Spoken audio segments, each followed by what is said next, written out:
এই লেখক বলতেছে মৃত্যু আসার আগে তোমাকে তওবা করা দরকার।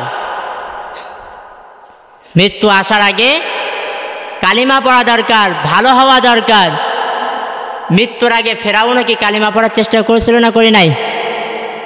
ফেরাউন নীল নদে যখন ওকে চুপনি দেওয়া হইতেছে ইঁদুরের মতো, তখন কালিমা পড়া শুরু করেছিল। আল্লাহ তখন জিব্রাইল আলাইহিস সালাতু ওয়াস সালামকে বলল, জিব্রাইল যাও, ওর মুখে কাদা মারো, ওজন কালিমা না পড়তে পারে। তো মৃত্যুর সময় চিন্তা করতেছি বৃদ্ধা বয়সে গিয়ে যত আমল বৃদ্ধা বয়সে যে ঠেলবো, এটা আপনার আমার ভুল ধারণা। জীবন মরণের কোনো গ্যারান্টি নাই। আল্লাহ কয় কুল্লু নাফসিন যায়িকাতুল মাউত, প্রত্যেক জীবকে একজন মৃত্যুর স্বাদ গ্রহণ করতে হবে। কখন কার মৃত্যু হবে, কিভাবে মৃত্যু হবে, আমরা কেউ বলতে পারি না। আল্লাহ তাআলা কুরআনুল কারীমের ভিতরে অসংখ্য জায়গায় আল্লাহ তাআলা বলেছে, ফাকাইফা ইযা তাওয়াফাতহুমুল মালায়েকাতু ইয়াদরিবুনা উজুহুহুম ওয়া আদবারহুম, এমন সময় আসবে মানুষ মৃত্যুর থেকে পালায়ন করবে। মৃত্যু থেকে মানুষ পালায়ন করার জন্য যদি সিন্দুক, লোহা সিন্দুকের ভিতরে মানুষ পালায়ন করে, আল্লাহ তাআলা তার ওই লোহা সিন্দুকের ভিতরে আল্লাহ তাআলা তার মৃত্যু দিয়ে দেবে। কোথায় যাচ্ছে? টাকা পয়সা অর্থ সম্পদ হলে আর দুনিয়ার জমিনে পা পড়ে না। বাজারু গাড়ি কিনে, বড় বড় দামি গাড়ি কিনে আর দুনিয়ার জমিনে পান উড়ে বেড়ায়, উড়ে। গাড়ি এমন মানে ফোর্সে যায় সামনে দিয়ে, মনে হয় যে হাওয়া ওর থেকে দ্রুত কম যায়, এত ফাস্ট। সম্মানিত হাজিরিন, মৃত্যু কার কখন কিভাবে হবে আমরা কেউ জানি না। আর যারা বদকার, মৃত্যুর সময় তাদেরকে আল্লাহ তাআলা আজরাইল আলাইহিস সালাতু ওয়াস সালামের মাধ্যমে বলবে, দেখাইবে জাহান্নাম। মৃত্যুর আগে তাদেরকে দেখানো হবে জাহান্নাম। ছটফট করতে করতে মৃত্যুবরণ করবে। অনেকেই মৃত্যুর সময় দেখবেন পায়খানা করে ফেলায়, পেশাব করে ফেলায়, পানি পানি চিৎকার করতে করতে মরে, কিন্তু তাদের কপালে পানিও জোটে। সম্মানিত হাজিরিন, মৃত্যু এমন একটা ভয়ঙ্কর। আল্লাহ রাব্বুল আলামিন সূরাতুল মুমিনুনের ভিতরে কয়, হাত্তা ইযা জাআ আহাদাহুমুল মাউতু ক্বালা রাব্বিরজিউন লাআল্লি আ'মালু সালিহান ফীমা তারাকতু কাল্লা ইন্নাহা কালিমাতুন হুয়া কাইলুহা ওয়া মিন ওয়ারাইহিম বারযাখুল লা ইয়াবআসুন। আল্লাহ রাব্বুল আলামিন বান্দাদেরকে ডাক দিয়ে কয়, ও আমার বান্দারা রে, জেনে রাখো মৃত্যু যখন নিকটবর্তী হয়ে যায়, আজরাইল আলাইহিস সালাতু ওয়াস সালাম যখন ওই ব্যক্তির কাছে পৌঁছায় যায়, মৃত্যুবরণ যখন করবে, ওই ব্যক্তির সামনে বারযাখুন মানে জাহান্নামকে উপলব্ধি করা হয়, জাহান্নামকে দেখানো হয়। বারযাখুল লা ইয়াবআসুন, বান্দাকে জাহান্নাম দেখানো হয়। বান্দা তখন আল্লাহরে ডাক দিয়ে কয়, গো আল্লাহ, আরেকটা সময় আমাকে দাও, আরেকটা দিন আমাকে সময় দাও। আল্লাহ, যে সমস্ত আমল আমি করতে পারি নাই, যে সমস্ত আমল আমি করতে পারি নাই, তওবা করতে পারি নাই, তোমার ইবাদত করতে পারি নাই, গো আল্লাহ, ওই সমস্ত আমলগুলো করে, ওই সমস্ত ইবাদতগুলো করে আমি আল্লাহ, তুমি আবার আমার জানটা নিয়ে নিও। কিন্তু আল্লাহ রাব্বুল আলামিন আর কোনো সময় দেবে না। প্রত্যেকটা বান্দাকে, প্রত্যেকটা মানুষকে নির্ধারণ করে দেওয়া হয়েছে একটা সময়, নির্দিষ্ট একটা সময় করে দেওয়া হয়েছে। এই সময়ের ভিতরে প্রত্যেকটা মানুষের মৃত্যুবরণ হবে। শুধু তাই নয়, আমার নবী, বিশ্ব নবী, নবী মুহাম্মদ সাল্লাল্লাহু আলাইহি ওয়াসাল্লামের জীবন যখন, জানটা যখন আজরাইল কবজ করবে, এই ঘটনা আমি আগেও বলছি। রাসূল সাল্লাল্লাহু আলাইহি ওয়াসাল্লামের যখন জানটা কবজ করবে, আজরাইল আলাইহিস সালাতু ওয়াস সালামকে আল্লাহ ডাক দিয়ে কয়, গো আজরাইল, আজকে সব থেকে কঠিনতম একটা দিন আইছে গো আজরাইল। দুনিয়ার জমিনে যাও, যে আমার বন্ধু আমার হাবিবের জানটা তুমি কবজ করো গো আজরাইল। আজরাইল যখন দুনিয়ার জমিনে আসতেছে, জিব্রাইল আলাইহিস সালাতু ওয়াস সালামকে ডাক দিয়ে কয়, ও গো জিব্রাইল, তুমি আমার আজরাইলের সাথে যাও, আমার বন্ধুর কাছে যাও। ও গো আজরাইল, আমার বন্ধুর কাছে যাওয়ার পর আমার বন্ধুর কাছে শুনবা, আমার বন্ধু যদি জীবনটা, আমার বন্ধু যদি অনুমতি দেয়, আমার বন্ধুর জান কবজ করে নিয়ে আসবা। আর যদি আমার বন্ধু অনুমতি না দেয় গো আজরাইল, আমার বন্ধুর জানটা যেন কবজ করো না। আজরাইল আলাইহিস সালাতু ওয়াস সালাম আর জিব্রাইল আলাইহিস সালাতু ওয়াস সালাম দুজনেই যখন নবী মুহাম্মদ সাল্লাল্লাহু আলাইহি ওয়াসাল্লামের দরজার সামনে চলে আসলো, আসার আগে যখন আজরাইল আলাইহিস সালাতু ওয়াস সালাম আসমান থেকে যখন দুনিয়ার জমিনে আসতেছে, আল্লাহ তাআলা ডাক দিয়ে কয়, ওগো আজরাইল, ওগো আজরাইল, আমার বন্ধুর জানটা এমন ভাবে কবজ করবা গো আজরাইল। দুনিয়ার জমিনে যখন কোনো শিশু ভূমিষ্ঠ হয়, দুনিয়ার জমিনে কোনো শিশু যখন আসে, ওই শিশু নিজেও বুঝতে পারে না সে দুনিয়ার জমিনে কখন আইছে। ওগো আজরাইল, আমার বন্ধুর জানটা তুমি এমন ভাবে কবজ করবা, আমার বন্ধু যেন ঠিক তেমনই দুনিয়ায় শিশু যেমন ভূমিষ্ঠ হয়, যেমন না বুঝতে পারে, ঠিক তেমন ভাবে আমার বন্ধুর জানটা তুমি কবজ করবা। একটু কথাগুলো খেয়াল করে শুনবেন। যখন আজরাইল আলাইহিস সালাতু ওয়াস সালাম যখন আসলো, জিব্রাইল আলাইহিস সালাতু ওয়াস সালাম রাসূল সাল্লাল্লাহু আলাইহি ওয়াসাল্লামকে সালাম দিলেন, আসসালামু আলাইকুম ইয়া রাসূলুল্লাহ, আমি কি আপনার ঘরের ভিতরে প্রবেশ করতে পারি? রাসূল সাল্লাল্লাহু আলাইহি ওয়াসাল্লাম বললেন, প্রবেশ করতে পারো। সালামের উত্তর দিয়ে বললেন, প্রবেশ করতে পারো। জিব্রাইল আলাইহিস সালাতু ওয়াস সালাম কয়, নবী গো, আজকে আমি একা আসি নাই গো নবী, আমার সাথে যে ব্যক্তি সবার জান কবজ করে, আজরাইল আলাইহিস সালাতু ওয়াস সালামকেও আমার সাথে আল্লাহ তাআলা পাঠাইছে গো নবী। আপনি যদি অনুমতি দেন তো আজরাইলও ভিতরে আসবে। রাসূল সাল্লাল্লাহু আলাইহি ওয়াসাল্লাম অনুমতি দিলেন।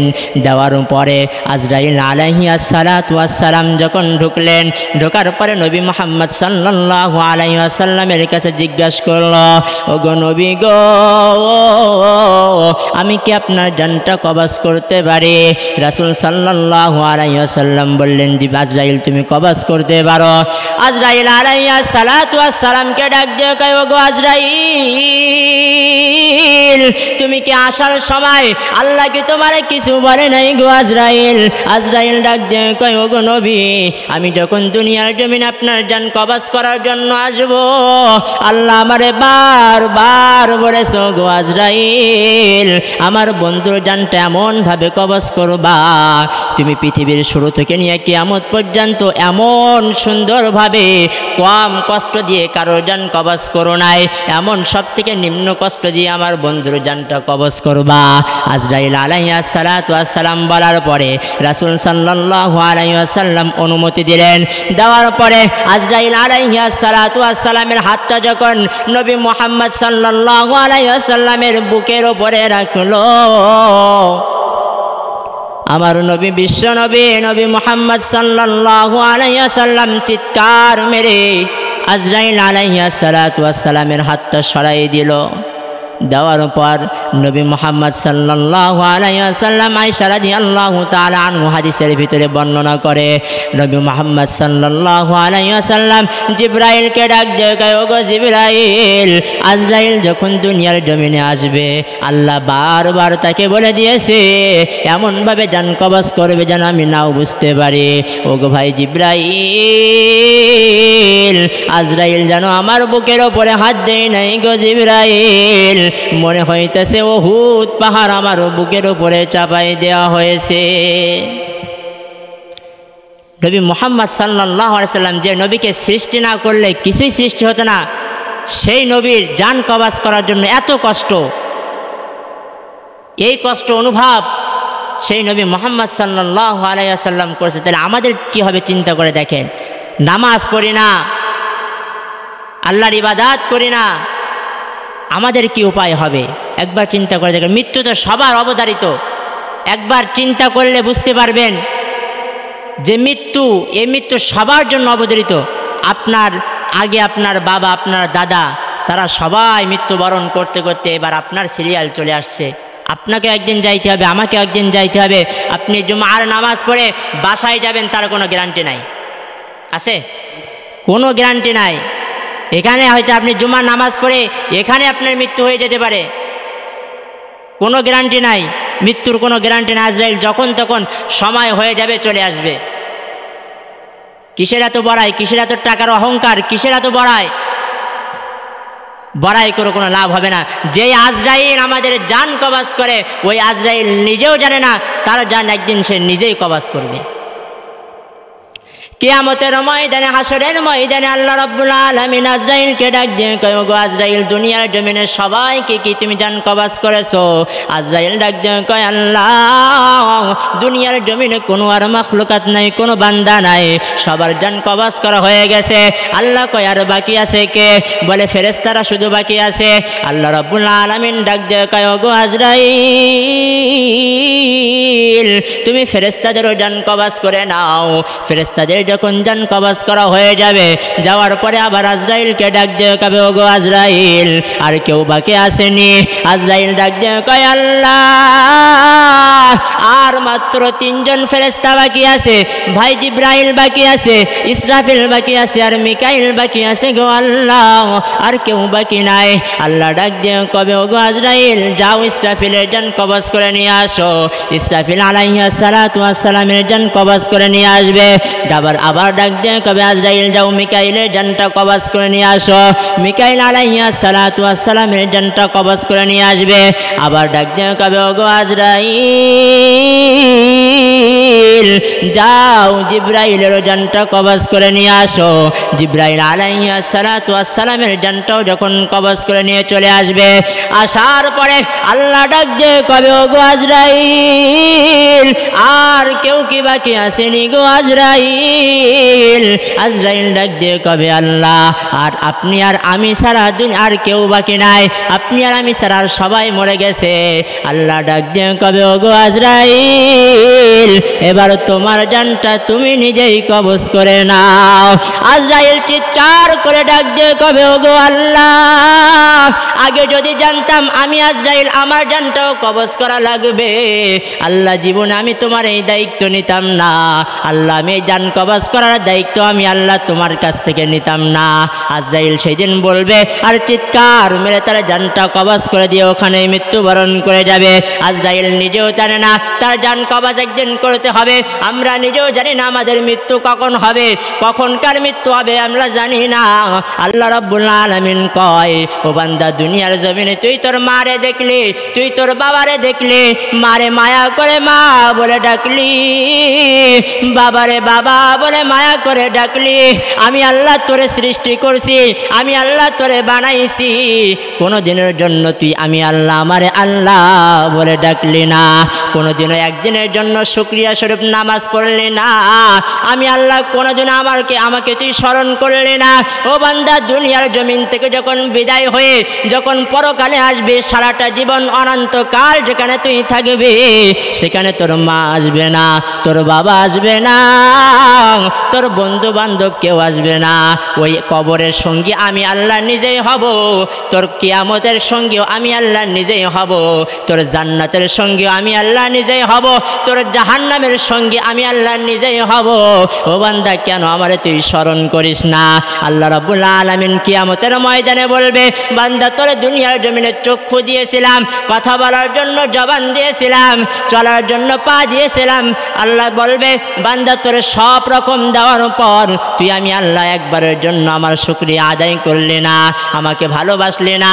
আল্লাহ কোরআনের ভিতরে কয়, লাইন শাকারতুম লাযিদান্নাকুম ওয়া লাইন কাফারতুম ইন্না আযাবি লাশাদীদ। বান্দা আমার নিয়ামত পেয়ে নিয়ামতের শুকরিয়া আদায় করবে না, আল্লাহ তাদের জন্য ওয়া লাইন কাফারতুম ইন্না আযাবি লাশাদীদ, আল্লাহ রাব্বুল আলামিন তাদের জন্য কঠোরতম কঠোর আযাবের ব্যবস্থা করে রেখেছে।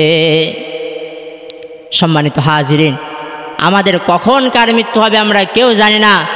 তো নিয়ত করে ফেলাই, এই বছরের শুরু, মুহররম মাসের আজ 1 তারিখ, আরবি মাসের মুহররম মাস মানে বছরের শুরু।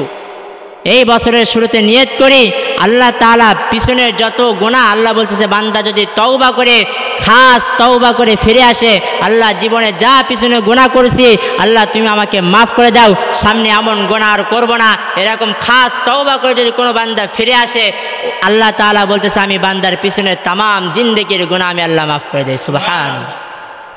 এই জন্য আমাদের সবাইকে খাস তওবা করে ফিরে আসা দরকার, খাস তওবা করে ফিরে আসা দরকার। যার জীবনে পিছনে যত গুনাহ করছি আল্লাহ রাস্তে আল্লাহ তুমি আমাদেরকে মাফ করে দাও, কারণ আমাদের কখন কার মরণ হবে, মৃত্যু হবে আমরা কেউ বলতে পারি না, কখন ডাক আসবে আমরা কেউ জানি না। ওই গহীন অন্ধকার কবর আপনার আমার কোনো জানালা থাকবে না, কোনো দরজা থাকবে না। কিসের হিংসা, কিসের বড়াই, মানুষের সাথে কিসের হিংসা করেন, কিসের বড়াই করেন? মরলেন তো সব শেষ। মানুষ তো দুনিয়ার জমিনে ক্ষণস্থায়ী, চিরস্থায়ী তো কেউ নয়। সম্মানিত হাজিরিন, আমাদের সকলকে আল্লাহ তাআলা কবুল করুক, সকলে বলে আমিন। এবং